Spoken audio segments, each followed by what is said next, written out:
क्या चिराग पासवान मान गए? सवाल खड़े होते हैं। देखिए, चिराग पासवान से कल नित्यानंद राय मुलाकात करने पहुंचे थे, लेकिन वहां पर नहीं दिखाई दिए थे चिराग पासवान। चिराग पासवान चले गए थे, लेकिन आज फिर से नित्यानंद राय उनसे मुलाकात करने पहुंचे हैं और मैं आपको बताऊंगी कि कितनी सीटें चिराग पासवान को मिलने जा रही है, चिराग पासवान को कैसे मनाया जा रहा है। मानने का नाम ही नहीं ले रहे हैं चिराग पासवान।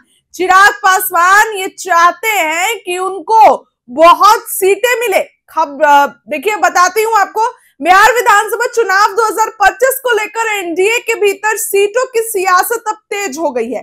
लोक जनशक्ति पार्टी रामविलास के अध्यक्ष चिराग पासवान ने अपनी सीटों की मांग घटाकर अब 40 से 35 सीटों तक सीमित कर दिया है, लेकिन 40 से 35 सीट भी बीजेपी नहीं दे पाएगी क्योंकि बच ही नहीं रही है। अगर उतनी देगी तो क्या खुद बीजेपी 90 सीट पर लड़ेगी? क्या बीजेपी सबसे बड़ी पार्टी जो है वो 90 सीट पर लड़ेगी? तो चिराग तो मांग ही रहे हैं। बताऊं आपको कि इन सीटों की सूची भाजपा नेतृत्व को सौंप दी है। सूत्रों के अनुसार भाजपा ने फिलहाल 26 सीटों का प्रस्ताव दिया है। 26 सीट। चिराग कहीं नहीं मान रहे दोस्तों। इसके साथ ही भविष्य में एक एमएलसी और राज्यसभा सीट देने का भरोसा भी दिलाया है। जरा गौर करिए, आप जरा सोचिए कि आज से नॉमिनेशन चालू हो गए, लेकिन चिराग पासवान नहीं मान रहे हैं। मतलब इतना बड़ा पेच है, इतना मान मनौवल हो रहा है, इतना एक रूठे हुए बच्चे को जिस तरीके से मनाया जाता है और जितनी एनर्जी उसमें लगती है उससे कई ज्यादा एनर्जी चिराग पासवान को मनाने में लग रही है। उनके दिल्ली वाले घर पे सब बीजेपी के नेता जा रहे हैं। रविवार को भी मुलाकात हुई, लेकिन चिराग तो मानने का नाम नहीं ले रहे। चिराग 35 से 40 सीट, उन्हें कोई मतलब नहीं है राज्यसभा सीट एमएलसी से। उनकी एक डिमांड है कि 35 से 40 सीट दो, लेकिन बीजेपी ने भरोसा दिलाया है कि भैया मान जाओ, राज्यसभा सीट भी देंगे, एक एमएलसी भी देंगे। इन सब के बावजूद गठबंधन के भीतर सीट चयन को लेकर मतभेद गहराए हुए हैं। चिराग पासवान अपनी राजनीतिक पकड़ वाले 5 लोकसभा क्षेत्र बात करते हैं तो हाजीपुर, जमुई, वैशाली, खगड़िया और समस्तीपुर में प्रति लोकसभा क्षेत्र कम से कम 2 विधानसभा चाहते हैं। सूत्रों के मुताबिक एलजेपी रामविलास ने जिन सीटों की सूची सौंपी है उसमें महनार, महुआ, हाजीपुर, मुड़वा, समस्तीपुर, अलौली, खगड़िया, भागलपुर सदर, बख्तियारपुर, फतुहा, पटना, अतरी जो गया में, ओबरा, औरंगाबाद, शेखपुरा, अरवल और जहानाबाद जैसी सीटें शामिल हैं। एलजेपी रामविलास की मांगों में कुछ ऐसी भी सीटें हैं जो फिलहाल भाजपा और जदयू और साथ ही जीतन राम मांझी के पास है। इनमें बात करेंगे तो गोविंदगंज, मटिहानी और सिकंदरा सीटें प्रमुख है। गोविंदगंज सीट पर चिराग अपने प्रदेश अध्यक्ष राजू तिवारी को उम्मीदवार बनाना चाहते हैं, लेकिन भाजपा इस पर सहमत नहीं है। तो इनका कलेश तो भाजपा से ही हो रहा है।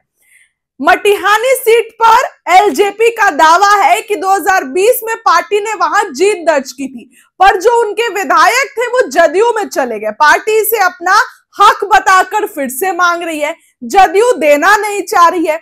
इसके बाद ब्रह्मपुर सीट पर चिराग हुलास पांडे को उतारना चाहते हैं, जबकि भाजपा चाहती है कि वहां से संतोष राय मैदान में उतरे। ये लोग महागठबंधन को कोसते हैं, ये लोग तेजस्वी को कोसते हैं। इनमें तो पेच ही नहीं सुलझ रहा है।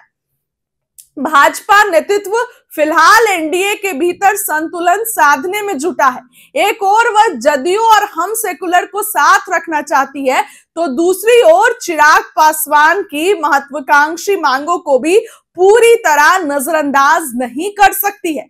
बिहार के प्रभारी विनोद तावड़े इस पूरे समन्वय की निगरानी कर रहे हैं और अपने सहयोगियों से एक एक करके बातचीत कर रहे हैं। सूत्रों के अनुसार भाजपा और जदयू दोनों को करीब 100 सीटों पर चुनाव लड़ने के मूड में है, जबकि उपेंद्र कुशवाहा की राष्ट्रीय लोक मोर्चा को 10 से कम सीटों का ऑफर मिल सकता है। इसके बाद थोड़ा सा जीतन राम मांझी के भी बारे में बात करेंगे, जो कई दिनों से तेवर दिखा रहे हैं। जीतन राम मांझी को कितनी सीटें मिलेंगी इसके बारे में चर्चा करते हैं। इस बार हिंदुस्तानी अवाम मोर्चा के संरक्षक और केंद्रीय मंत्री जीतन राम मांझी ने अपनी 15 सीटों की मांग दोहराई है। उन्होंने स्पष्ट किया कि अगर ये मांग पूरी नहीं होती है तो वो पार्टी से चुनाव से दूरी बना लेगी। भले ही चिराग पासवान ने सीटों की संख्या घटाकर लचीलापन दिखाने की कोशिश की, लेकिन एनडीए के भीतर तालमेल अब भी पूरी तरह से साफ नहीं है। भाजपा की ये कोशिश है कि सभी सहयोगियों को साधते हुए जल्द अंतिम घोषणाएं की जाए, मगर जिन सीटों पर 3 तरफा दावेदारी बन रही है वहां सहमति बनाना फिलहाल मुश्किल दिख रहा है। आप देखिए, जीतन राम मांझी भी दावा कर रहे हैं, चिराग भी दावा कर रहे हैं, सब एक साथ दावे कर रहे हैं, तो उस सीट पर कैसे पेच फंसे, कैसे पेच सुलझेगा। ऐसे में चिराग को मनाने जो है वो नेता पहुंचे हैं। चिराग को मनाने आज फिर नित्यानंद राय पहुंचे हैं। कल पहुंचे थे तो नहीं मिले थे, आज फिर पहुंचे हैं। चिराग ने 35 से 40 सीटें घटा दी है और कहा है कि इतनी सीटें, लेकिन इतनी सीटें भी तो नहीं मिलेंगी। बीजेपी में है कहां? बीजेपी ने उनको 26 सीट, 28 भी दे सकती है और एक एमएलसी और राज्यसभा का ऑफर किया है, लेकिन चिराग ये बोल रहे हैं कि नहीं नहीं, हमको नहीं चाहिए भविष्य में, तुम हमको अभी सीट दो।